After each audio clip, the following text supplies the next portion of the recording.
What if one invention arrived a millennium early? If Rome had built a working steam engine in the 2nd century, would history have industrialized under the eagles?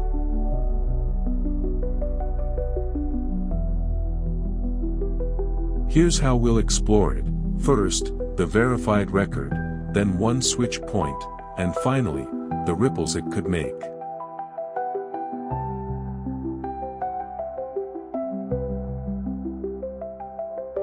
In the 1st century, Heron of Alexandria described the Aeolipile, a steam-powered spinning sphere. It was a wonder, not a workhorse.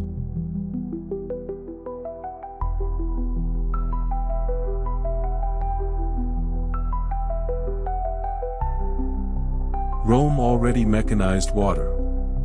Complex mill sites like Barbegal ground grain at industrial scale 2 centuries after Heron.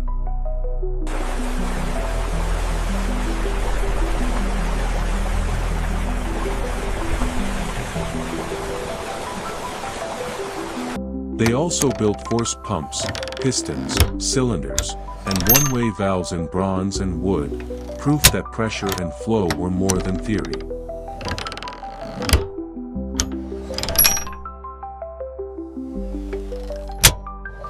Coal existed at the empire's edge, especially in Roman Britain. Not abundant in the Mediterranean, but present where mines went deep.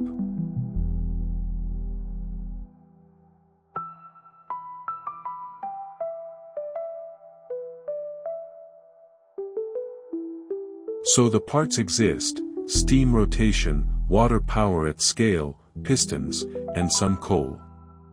Our switch point arrives amid a labor shock, the Antonine plague.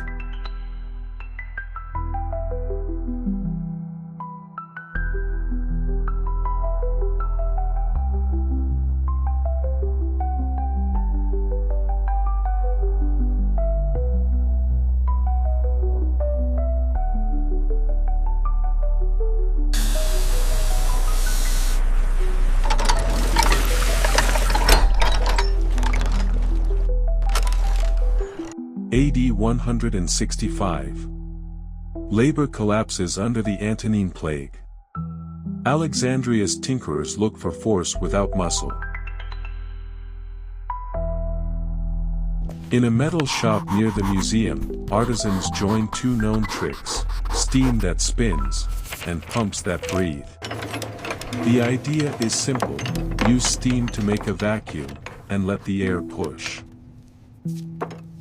They build a low-pressure atmospheric engine, a bronze cylinder with a leather-sealed piston, a timber beam, a simple boiler, and water injection to collapse the steam.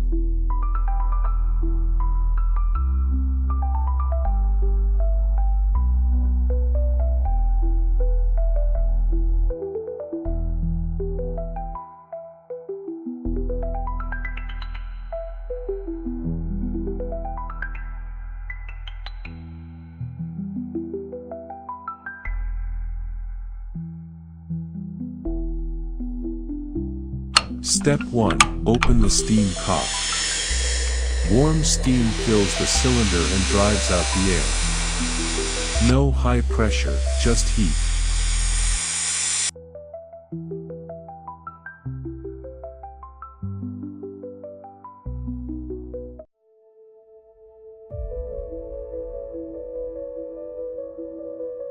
Step 2.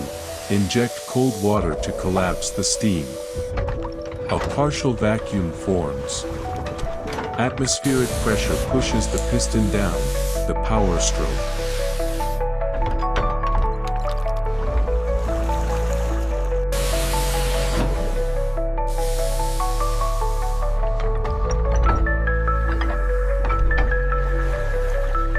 Step 3.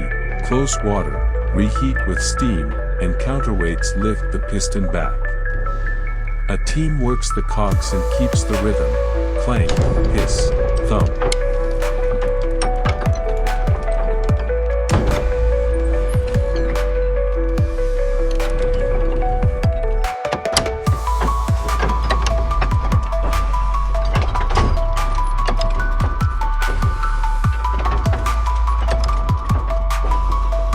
Bronze cylinders, leather seals, timber beams, robust but leaky.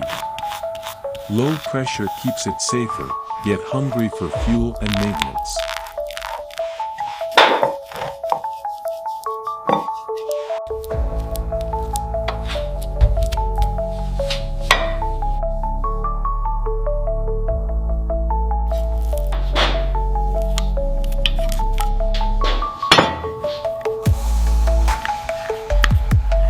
The first engines go where water is the enemy, deep mines. Steam buys depth and time.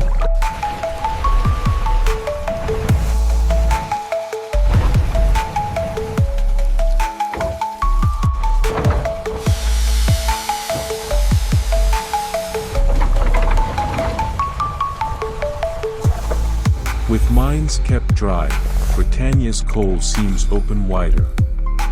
Small coastal shipments feed foundries along the channel, limited, but finally reliable.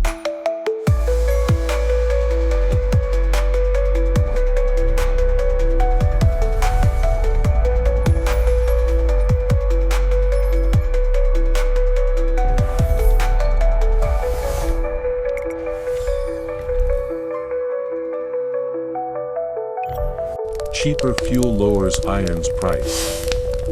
Nails, hinges, plowshares multiply.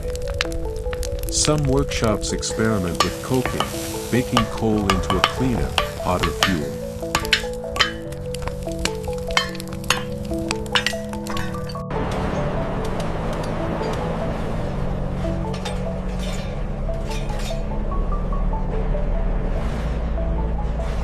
Engines leave the mines for waterworks, draining marsh edges, lifting water into cisterns, and keeping canals navigable when the gradient fails.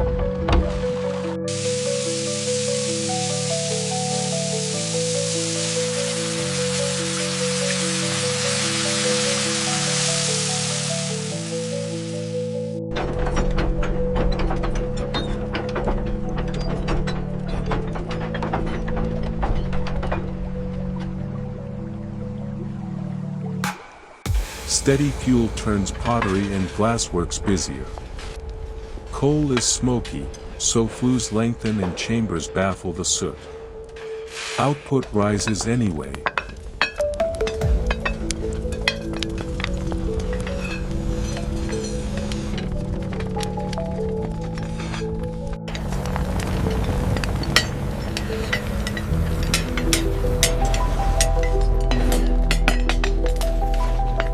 These engines excel at pumping, not turning shafts.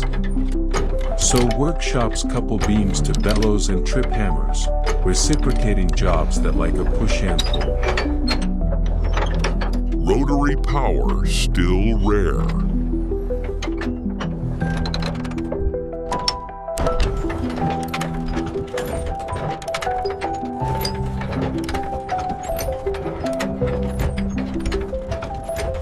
The gains are real but local, more iron, steadier kills, deeper mines. Fuel and seals cap the ceiling. Confidence, medium.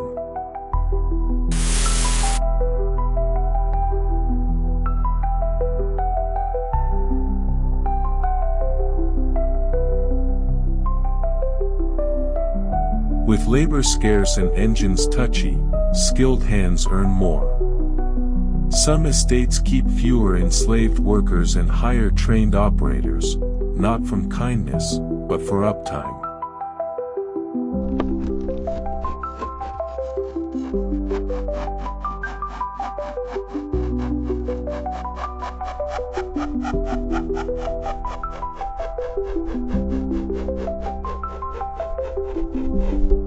Workshops form informal guilds, keepers of seals, cocks, and beams. They sell service contracts, spare parts, and training. Knowledge becomes a market.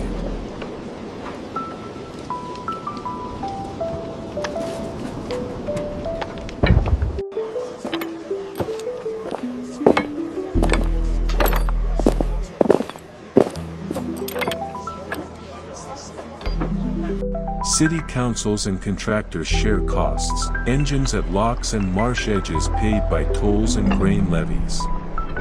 Where water moves, trade thickens.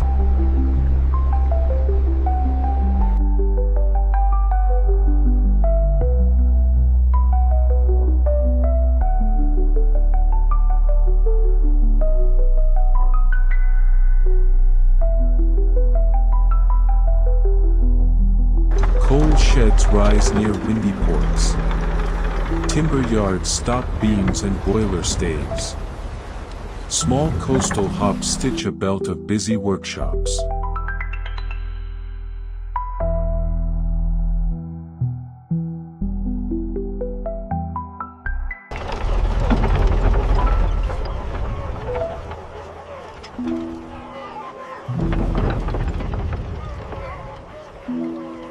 Engines lift water to rooftop cisterns and drain lowlands at city margins. Fewer seasonal floods here, yet more smoke in narrow streets.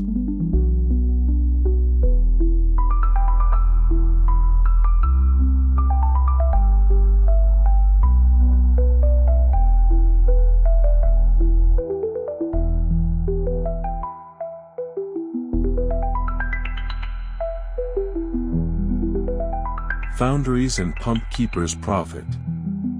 Neighbors downwind complain. Property near Waterworks rises, streets near flues cheapen.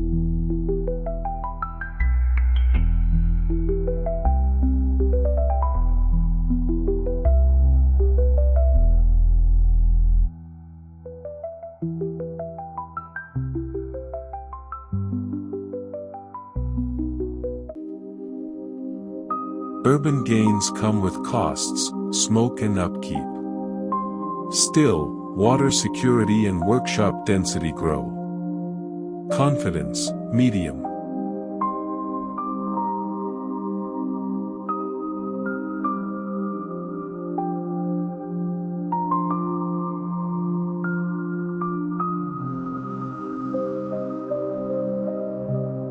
Engines become siege tools.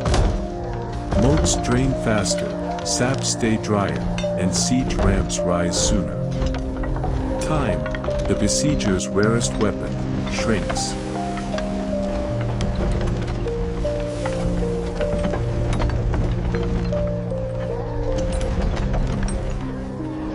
On rivers, pumps tame floods around bridges and fords. Campaign seasons stretch a little longer on muddier frontiers.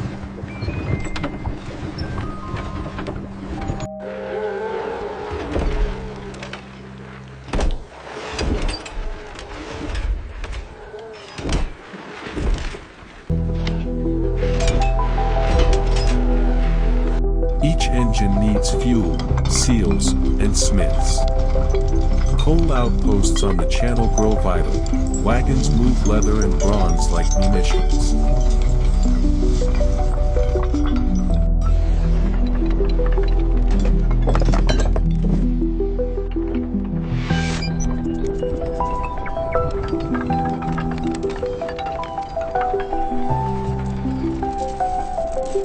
At sea, steam stays close to shore.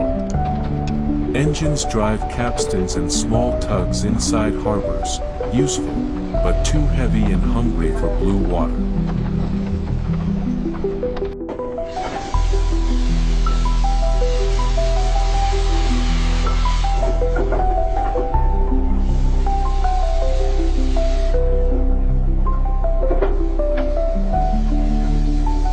Provinces with coal and workshops, Britannia and Northern Gaul, gain leverage. Governors their trade fuel and parts for favors at court.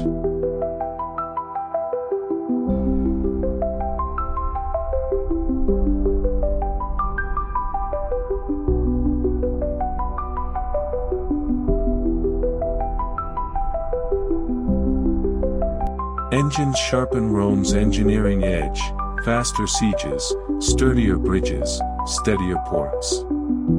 But fuel choke points and upkeep limit reach. Empire saving? Unlikely. Empire stretching? A little. Confidence, medium-low.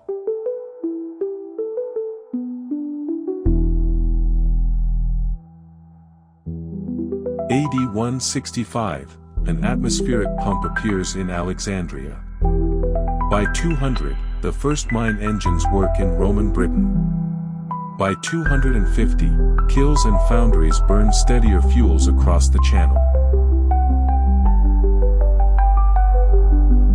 By 300, pumps share duty with waterworks in select cities, sieges quicken, bridges harden, and harbors handle more.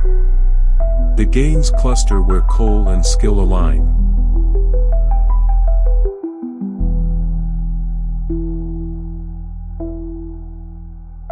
A few missing links can bend a century: pistons, fuel, and a reason to mechanize. But without efficiency leaps and wide institutions, steam remains a specialist. Baseline and divergence, labeled and testable. If you want more what-ifs done rigorously, subscribe.